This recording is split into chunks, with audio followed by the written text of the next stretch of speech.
Hi, I'm Kenny Hill with Recovery Hill. Let's properly put out that disclaimer footage.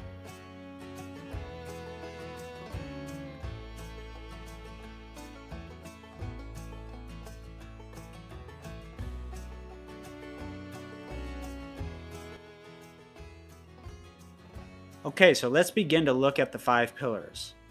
On the very first section, what you're going to see on the left hand section here is first the foundational needs. Within the foundational needs here, there are 2 pillars. The first pillar is survival and physiological instincts. There are more that could be mentioned here, of course. And so it's not limited to only these instincts. And I did not put these instincts in any particular order, except I did put sleep at the top of these instincts. There is a mounting evidence of research that kind of exhibits the importance of sleep as being this kind of glue between other healthy behaviors. So think of it as like a tree stump is sleep, and then all the branches coming off of all these healthy other behaviors, or if it's poor sleep, unhealthy behaviors coming off of that tree branch. That's how important sleep is. It's important to say within all of these pillars that there are healthy versions and there are unhealthy versions. So, for example, like I said, poor sleep. Poor sleep is an unhealthy version or an unmet need. Nutrition is another obvious one. You can have poor nutrition and you could have good nutrition, and you can have somewhere in between. A poor version of water, well, that kills people. Or you can call it beer too, which also kind of maybe kills people at some point. So, in a healthy version of food, nutrition doesn't just mean food, it means nutrient dense food. Within oxygen, simply being aware that there is oxygen can be very helpful for you in grounding.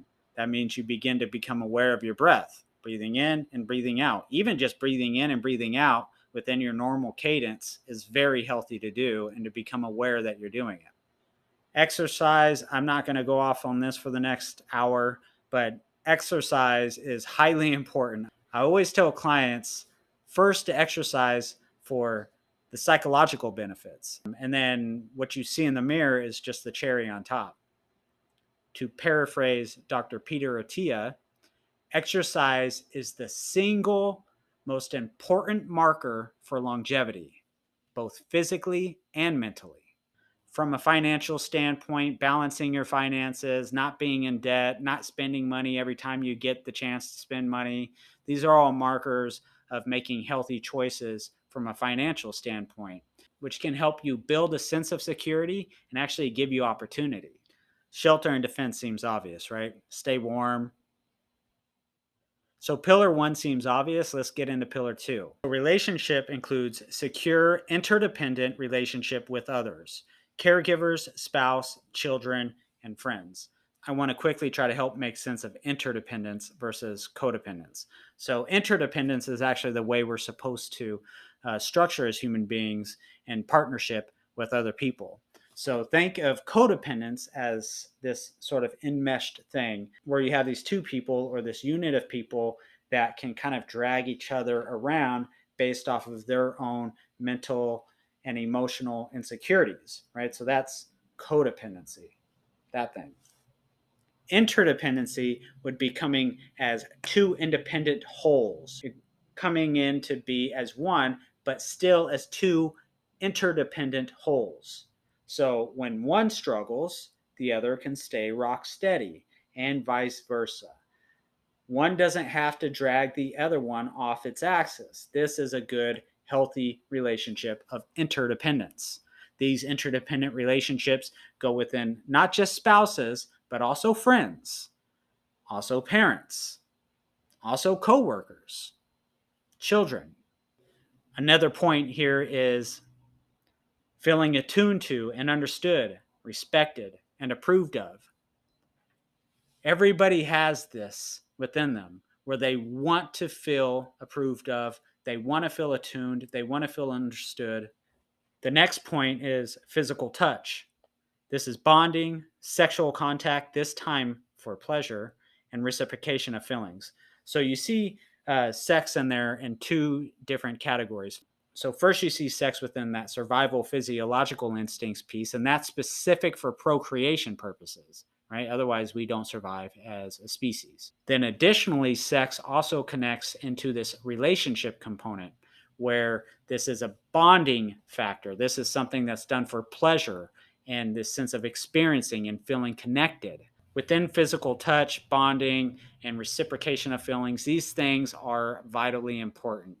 So the last point here is a secure relationship with yourself. So it's cool to have secure relationships with others, and that's very important. But you also need to have a secure relationship with yourself that really replicates all of the points that we've talked about already within relationship. It really mirrors that, except the flashlight is being turned inward on yourself as opposed to only others. Here you will have self trust and self care.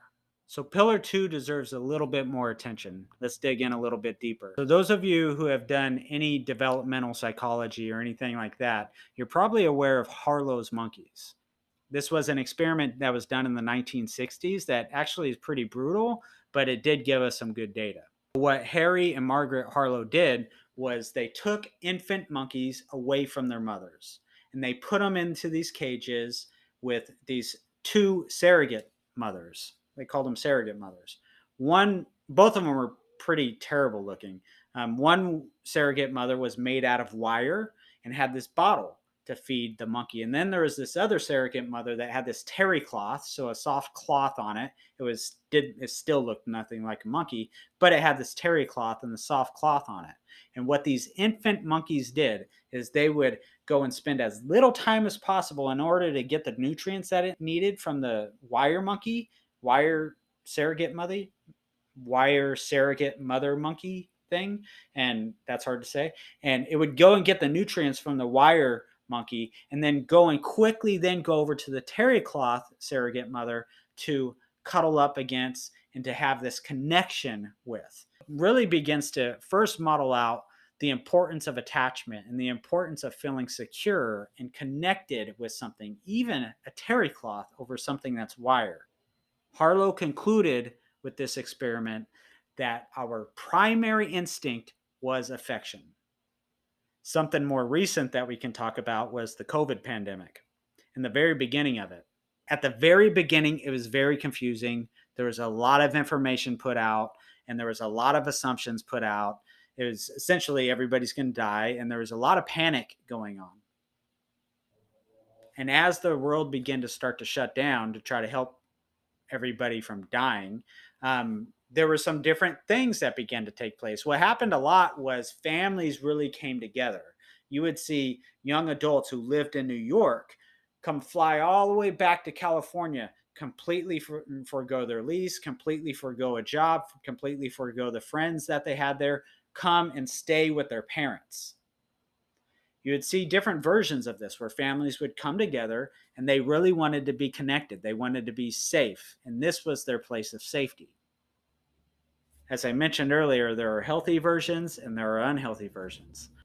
What we really did begin to see with people that didn't have maybe close family members or they didn't make that choice to move in with their family, not everybody did this, but there was a small fraction of people that did this thing called quarren cuffing. If you haven't heard of quarren cuffing, you can look it up, I suppose, on Urban Dictionary or something. But quarren cuffing, according to my recollection of this, I'm not sure if there's actually any research on this, but essentially quarren cuffing was two people coming together to say, hey, we are mutually attractive. Let's come together. Let's cohabitate and let's room up until this thing dies out. And we're going to have this agreement that you're not going to go out and get COVID, and I'm not going to go out and get COVID, and we're going to stay in here and we're going to huddle up, and this is what we're going to do. And there was a lot of forced relationships done from that. I imagine there was a lot of babies made from that situation. Basically, what I'm saying is that Zoom calls are the wire monkey and quarren cuffing is the terry cloth monkey.